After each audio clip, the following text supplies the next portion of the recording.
Assalamualaikum warahmatullahi wabarakatuh. Saudara pemirsa YouTuber yang berbahagia, semoga pada siang hari ini para pemirsa diberi kesehatan, kemurahan rezeki, serta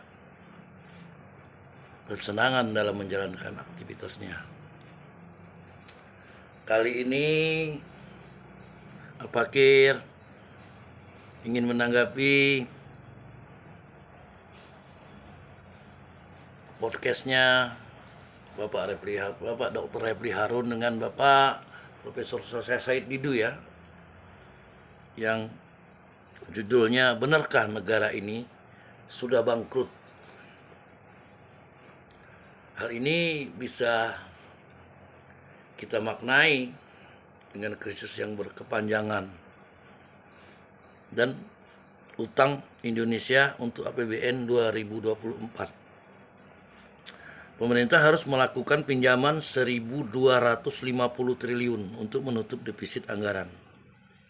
Jika tidak dilakukan, maka negara kita akan stuck ya, atau tidak bisa menjalankan usaha lainnya.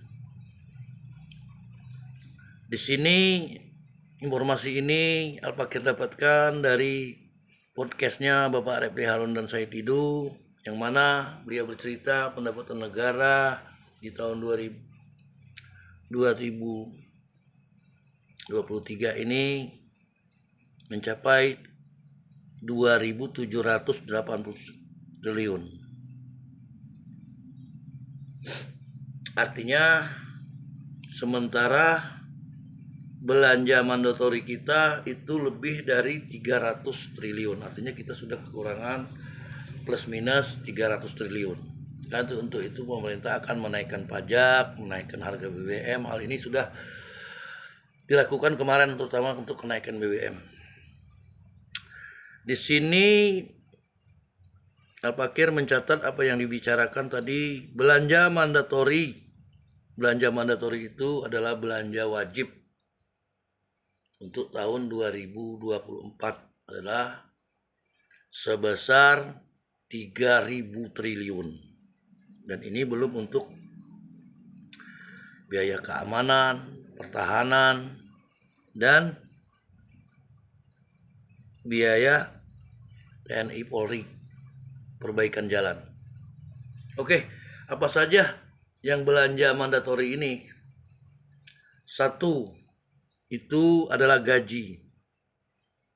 Gaji itu gaji untuk para ASN, P3K itu hampir 500 triliun seluruh di Indonesia. Yang kedua, pembayaran pokok hutang. Hutang kita ini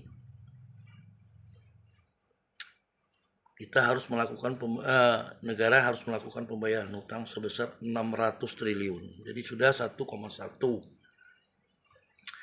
Ditambah lagi pendidikan yang wajib, karena di dalam undang-undang itu harus dianggarkan 20%. Itu kurang lebih 436 triliun. Hal ini sudah di kisaran 1.536 triliun. Terus ditambah lagi transfer ke daerah. Itu 800 triliun. Transfer ke daerah ini 800 triliun. Artinya anggaran APBN yang diberikan kepada daerah-daerah itu 800 triliun. Terus transfer ke desa. Transfer ke desa ini mungkin Al-Fakir setiap tahunnya selalu update dan tahu beritanya untuk apa digunakan anggaran transfer desa ini. Itu sebesar 70 triliun. Artinya dana desa. Terus anggaran kesehatan 140 triliun. Nah, dari total semua ini kita minus 265 triliun dari penghasilan yang pendapatan 2.700 triliun tadi. Belum ditambah subsidi. Subsidi itu 300 triliun. Artinya mungkin subsidi itu untuk ya pemerintah melakukan pinjaman juga untuk bantuan-bantuan yang selama ini digelontorkan itu sebesar 300. Jadi totalnya minus kita sekarang ini berkisar 565 triliun. Ditambah lagi pembiayaan pembangunan jalan. Maka totalnya kita harus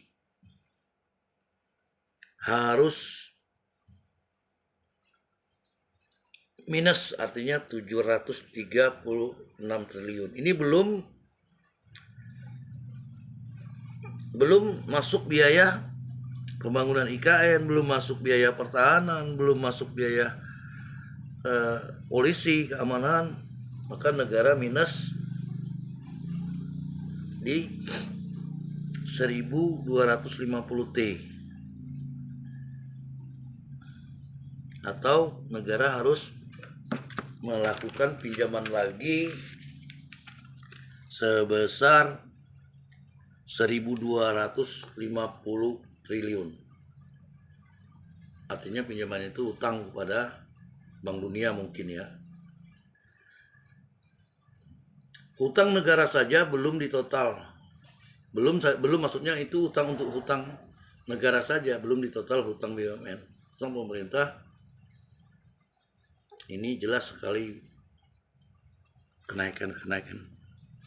Jadi kalau menurut Pak Said Didu dan Refli Harun, negara ini sudah bangkrut. Namun kalau melihat realita yang yang diceritakan oleh mereka tadi, artinya sangat mengerikan sekali jika ini sampai terjadi. Baik, di sini Al-Fakir ingin menyampaikan di setiap kepemimpinan dari zaman Soekarno sampai ke Jokowi, hutang negara kita per setiap pemimpinnya, yaitu Soekarno pada tahun 65 itu negara kita berutang sebesar 32 triliun. Lalu zaman Soeharto kita berhutang 551 triliun. Habibie walaupun cuma sementara 900 triliun. Namun ini karena kita krisis ya. Krisis 98 itu kan krisis yang dari $4.000 menjadi 20.000 apa ya. Maka kita harus melakukan untuk perbaikan ekonomi dengan melakukan pinjaman 900 triliun. Zaman Gus Dur kita melakukan hutang 1.200 triliun. Lalu zaman Megawati negara kita mengajukan hutang 1.296 triliun. Lalu zaman SBY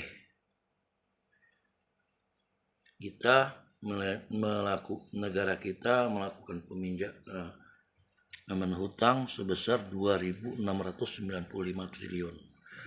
Dan di zaman Jokowi ini kita melakukan hutang 8.500 triliun, artinya meroket.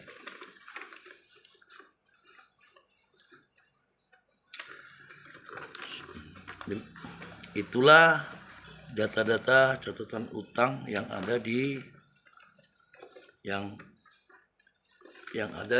setiap era kepemimpinannya. Hal ini ada masuk akalnya juga menurut admin. Kenapa saya bilang seperti itu?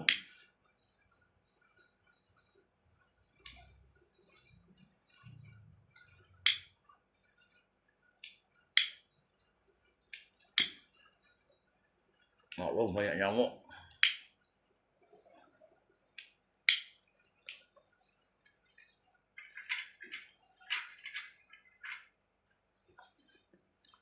Maaf terputus tadi saudara pemirsa. Hal ini jelas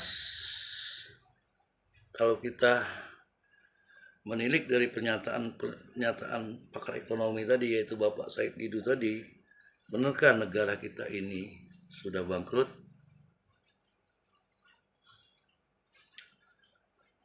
Al-Fakir sendiri tidak bisa memastikan negara kita ini sudah bangkrut atau belum sesuai dengan ilmu yang ada di Al-Fakir. Al-Fakir cuma hanya menyampaikan apa yang Al-Fakir dapat dari keterangan beliau dan pemaparan yang sangat lugas dan jelas tadi. Namun dampak dari utang tersebut artinya kesejahteraan kita jadi menurun. Dan hal-hal yang untuk kemajuan, pembangunan itu habis tergerus untuk membayar bunga pokok utang saja. Lalu sini akan berdampak dengan kenaikan harga. Dengan adanya itu, jadi 600 triliun tersebut bisa dikatakan kalau digunakan untuk tidak kalau digunakan bukan untuk melakukan pembayaran bunga hutang, maka akan banyak sekali manfaatnya yang didapatkan oleh negara kita. Hal ini solusi yang ditawarkan oleh Bapak Said Didu tadi, bukan hanya kritik, namun pemerintah harus berani menyentil oligarki yang membantu untuk store ke negara, minimal yang menikmati hasil tambang yang ada di Indonesia seperti nikel, emas, CPO, dan batu bara. Artinya apabila pemerintah berani menyentil itu, maka mereka tidak hanya menikmati atau hanya dinikmati segelintir orang, namun masyarakat Indonesia juga harus merasakan. Artinya oligarki ini orang-orang yang mendukung pemerintahan pada saat ini. Beranikah pemerintah harus menyentilnya? Karena apabila mereka melakukan store ke negara minimal 65%, maka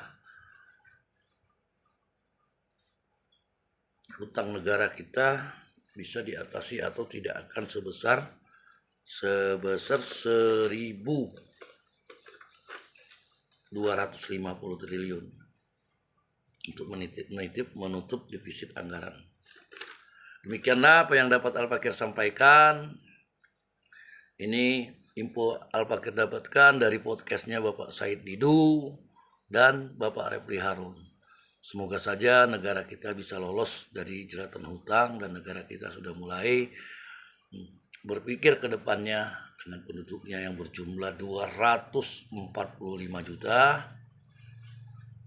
dan berpikir bahwa ke depannya negara kita ini akan seperti apa. Demikianlah, billahi taufiq wal hidayah. Wassalamualaikum warahmatullahi wabarakatuh.